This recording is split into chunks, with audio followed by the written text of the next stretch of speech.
Most people in our culture still live on the basis of shoulds, oughts, and musts. In other words, most people live in the world of obligation. Most people run their lives on what they think they should do. This was me. This was always most of my friends. It still is most of my family and most people that I see online. But there is a movement forming that's rising up against this. And I'm pleased to be in a position where I have cast off those obligations that society placed upon me. And I'm very pleased to live each day on my own agenda and be better off financially than I ever have been. So, where previously in my first career I had to make a compromise, I said I'm going to go my own way and I'm going to take the hit financially. I was a starving artist playing drums for 20 years. These days, thanks to the power of social media, I'm able to come out here, help people with mindfulness, coach people in business, talk about the things of which I'm most passionate, and get paid, earn a good wage. This is possible for everyone in 2024. It's not even difficult. I wrote a post not long ago that laid out 240 steps for precisely how to do this for yourself. Many people have enjoyed that post and found that the tiny steps that I laid out in sequence gave a different angle on this. We hear a lot of people talking about solopreneurship or the one-person business model. I myself have benefited greatly from the advice that's already out there. One thing I didn't see was a step-by-step, really sequential, baby-stepping, brain-dead sequence from starting from zero all the way to making a living online. So that's what I did. And if I can lay this out in just 240 steps, then it must be possible for everyone. These steps are not difficult. They don't require you to have had prior experience, nor do you need startup capital. But what I'm here to talk about today is what that enables. What that enables you to do is precisely to cast off your obligations, to stop living your life based on shoulds, oughts, and musts. But this presents you with a new problem, which is, what the fuck do you do when you're no longer living your life based on society's obligations? That's what we're going to explore here together in today's guided meditation. So, eyes closed, eyes open, whatever you find most comfortable for this kind of meditation, this kind of contemplation. And with me, whenever you're ready, 3 long, slow, deep breaths in your own rhythm.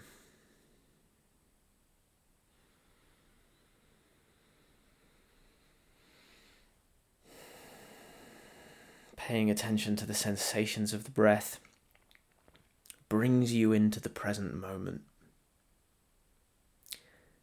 Gives you the opportunity to stop thinking about the past, stop thinking about the future, and come to be right here, which is the only place that real contemplation can take place. When you're thinking about the past, you're dealing in memory. When you're thinking about the future, you're dealing in speculation. Contemplation is done in the present moment with what is arising right now. So continuing your deep breaths, and then either continuing your deep breathing or settling into a more natural rhythm of breathing. And then gently I pose to you the question, What do you really care about? When no one else is looking, when no one else is asking, when you're not expected to give a presentation on it, what do you most care about?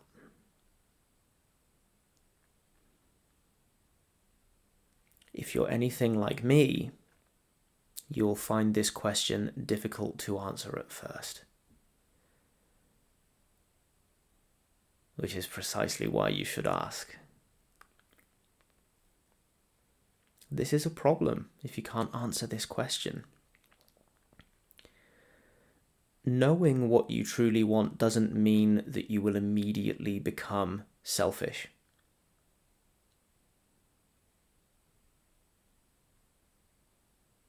But it gives you a reference point for all of your other activity. For myself, after a year of contemplation, I came to the conclusion that what I really wanted was to understand myself and reality at the deepest level.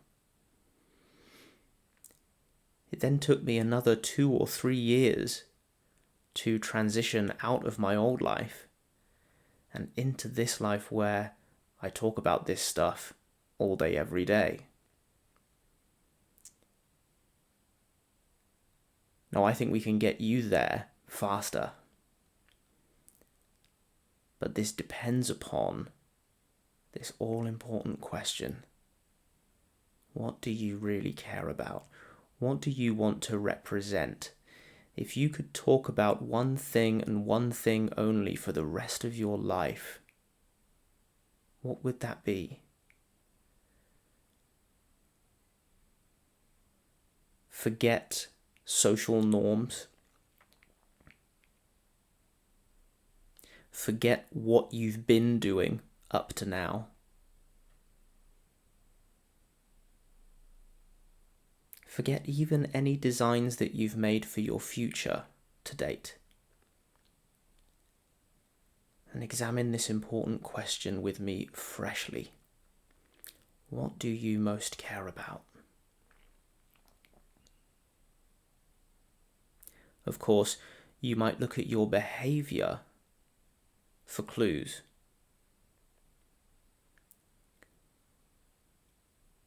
What have you been doing over the past hour, day, week, month, year?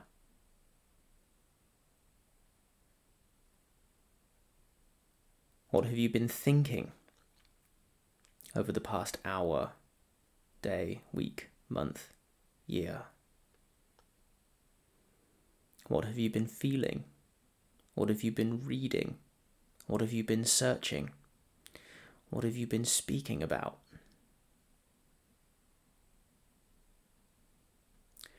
What have you stopped to look twice at?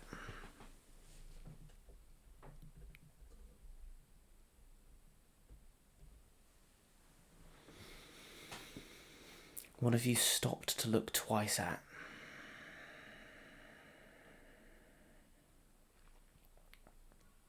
What have you dreamt about?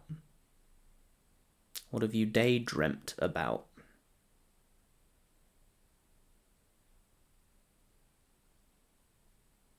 What do you fantasize about doing instead when you're at work?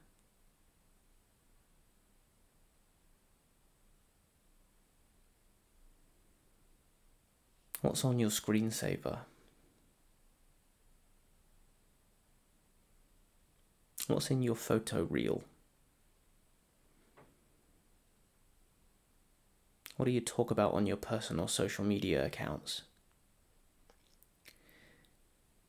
You see, I had to look at my behavior to figure out what I really cared about. And the reason that I had to look at my behavior was because my thoughts were still captured by obligation. When I looked at my behavior, it was clear to me that what I wanted was to understand myself and reality at the deepest level. because I was practicing mindfulness all the time.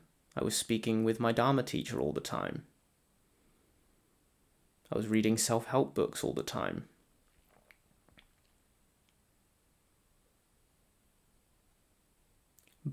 But I didn't count that as a valid thing to care about, because I'd had no signal from my culture that that was a valid thing to care about.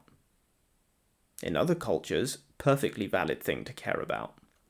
And this is why I had to go and seek teachers from the East to make sense of all of this. Turns out that that desire traced all the way back to my earliest memory. And that earliest memory is of simply coming online, recognizing self-knowing awareness, asking, what is this I?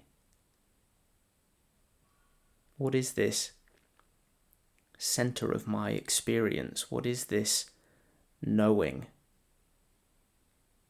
And why is it? That really was the major question that I carried with me throughout my life. It took me 26 years thereafter to begin to find answers.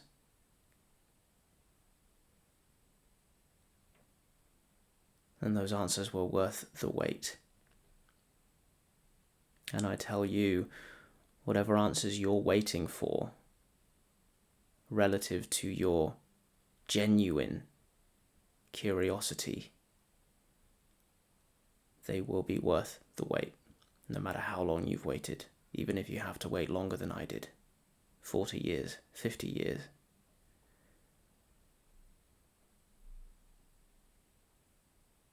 When you identify what you care about most, absent of external pressures, then you discover the life that you should be living. The life in which you are most beneficial to yourself and others. And this, in my book, is the only compass to live by, the compass of mutual benefit. This is the game we're all playing, unless we're deeply confused.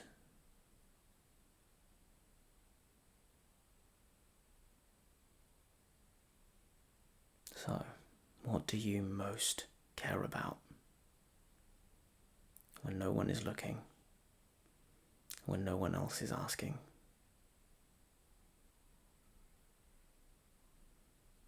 I encourage you to continue this contemplation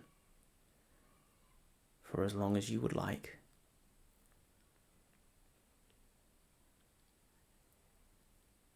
Return to it if you must. Consider journaling on it.